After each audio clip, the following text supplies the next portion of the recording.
Hodder. Welcome to the show, Sasha. Oh, thank you so much for having me again. It's wonderful to have you here. Now, your aim is to help companies operate legally within the digital asset space. Gemini is alleging that DCG and its founder, Barry Silbert, committed fraud through Genesis, which held funds for Gemini tied to the company's Earn program.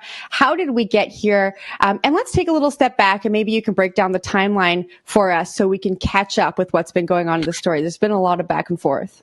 Sure, yeah, and it's all been playing out on Twitter, so it's been fairly interesting to watch. But yeah, the Gemini and Genesis Earn program launched back in February of 2021 as a way for retail investors to earn some revenue on their, like, they basically would loan their crypto over to Genesis. Genesis would loan it out to other companies like 3AC, and it would make a percentage on the spread and pay that back to the Gemini Earn customers. Generally around 7% was the yield. So it was pretty powerful yield compared to regular banking products, but it came with certain degree of risk that these investors should have known about, was clearly disclosed, and assumed the risk.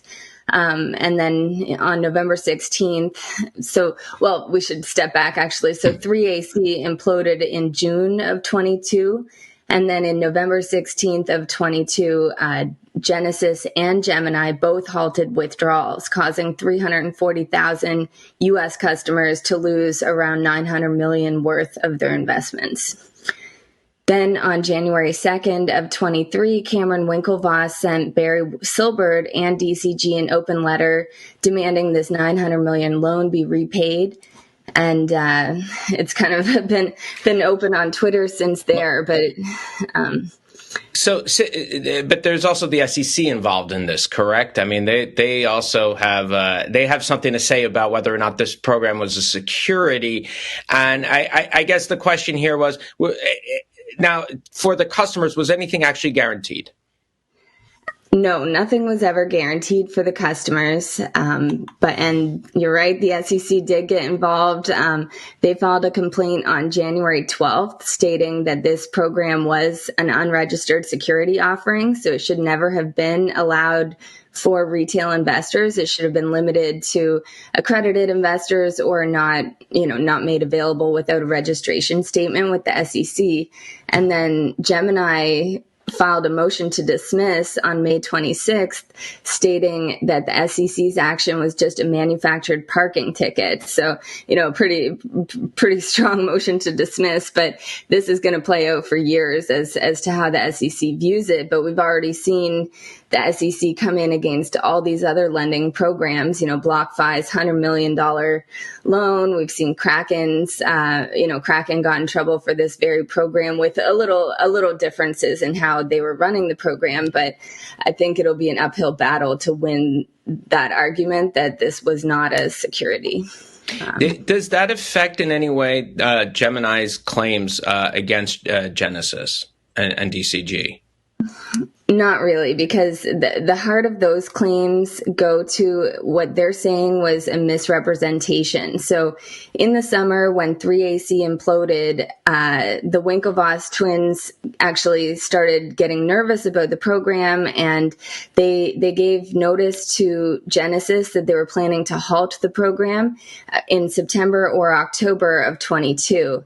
And they say that Barry Silbert reached out to them.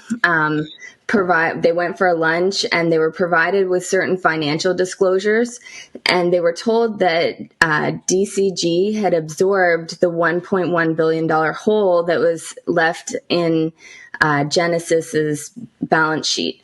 But really, what they've come to learn is that $1.1 million was actually a long-term loan for 10 years at a 1% interest, but they say that it was represented to them as a short-term receivable that could be cashed out within a year. So that violates accounting rules, and that's what they're saying is the fraud, that they relied on this misrepresentation that DCG was absorbing this $1.1 billion hole when actually they never were, and they would have halted the program earlier otherwise.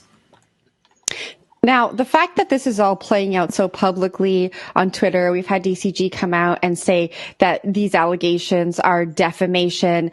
The response is just happening in this very public forum. Is this going to hurt or benefit the case as we move forward? I mean, I don't think it's helpful for them to be so public. Like, I don't know if it would have, probably the SEC case was already, getting ready, or it was already lined up, but who knows? Like, the public discourse in early January led to this SEC lawsuit, and all this public, it is a bit of perhaps a publicity stunt by Cameron, or that's what Barry Silbert is saying the whole thing is. And it's not, well, we see actually Elon's doing the exact same thing, the same strategy against the Zuckerberg situation on Facebook right now, doing it all in public on Twitter. And we've actually seen Zuckerberg and the Winklevoss, square off 10 years ago in the same way. So I guess it's just maybe how people do it in the tech world. But yeah, it's. If they wait long enough, Twitter won't be so public, so it's fine, because I don't think there'll be that many people on there. But that's just. Well, we'll see. And then there's an interesting accusation around the GBTC that's going on here that I have no idea. Yeah. Until this gets played out in court, there's no way to tell if there's any merit to this. But one thing that was new information that came out in the lawsuit was that on November 10th, like, to induce Gemini to keep the Earn program open, DCG offered to give about 626 million shares worth of GBTC to Genesis for the benefit of the Earn customers.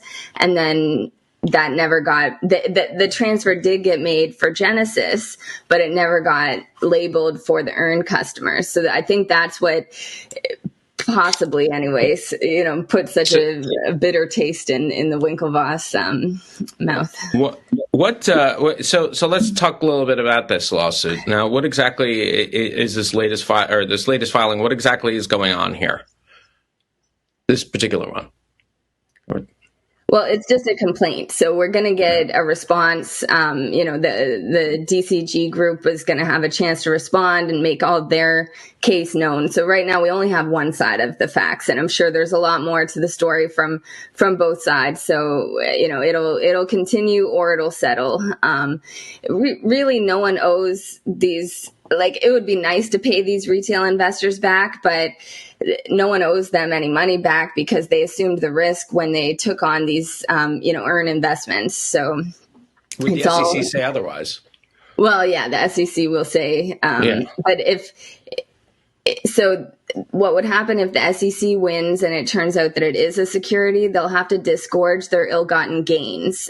So they would have to give back. I think the whole earnings on the program was about 2.7 million. So a lot less than the 900 million that's lost. Yeah. You mentioned threads, and so we got to get your opinion here and switch gears just a little bit. What do you make of Twitter threatening to sue Meta after it launched rival threads with ex-Twitter engineers? Well, I think there is some potential basis to this because, well, if it can be proven that Twitter ex-employees went over to Meta and they were hired, which Elon is claiming, there's dozens of people in that situation, which isn't super surprising because Elon fired so many of them when he took over the company.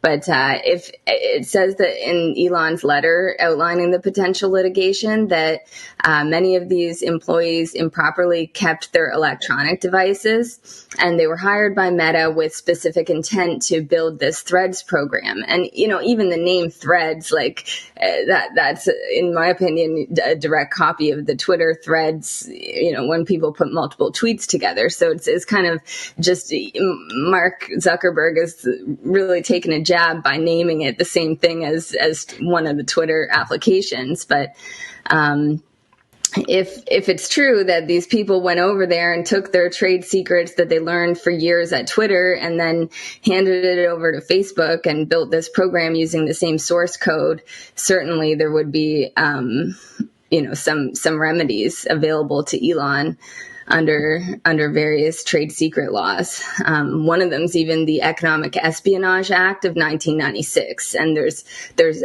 several state laws. In California, it actually carries a 1-year jail time for each trade secret misappropriation and a $5,000 fine. So I highly doubt we're going to see Zuckerberg in jail over this, but it will be interesting to watch it play out. And so this is even though the Twitter employees were fired, and let's say Meta didn't know that they had, they still had this machinery, this equipment from Twitter. Is that something that could happen?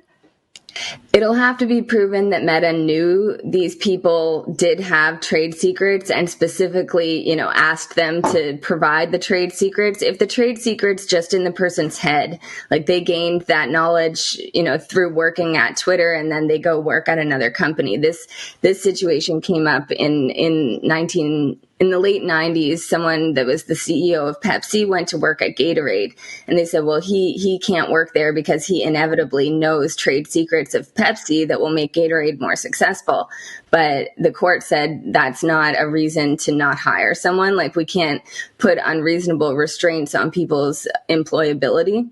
So these people were fired. They needed other jobs. Facebook is, there's not that many jobs equivalent to working as a Twitter engineer. So it's reasonable that they would end up at Facebook.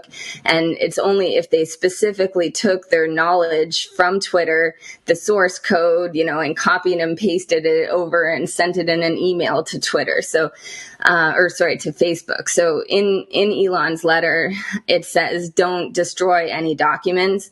So everything will have to be preserved about how Threads was made and what was the recipe that went into coming up with it. And if it does include trade secrets that were from employees that came from Twitter, then it'll be a problem. But if it shows, this was worked on for many years and developed on its own, using no source code from Twitter, then it wouldn't have any merit.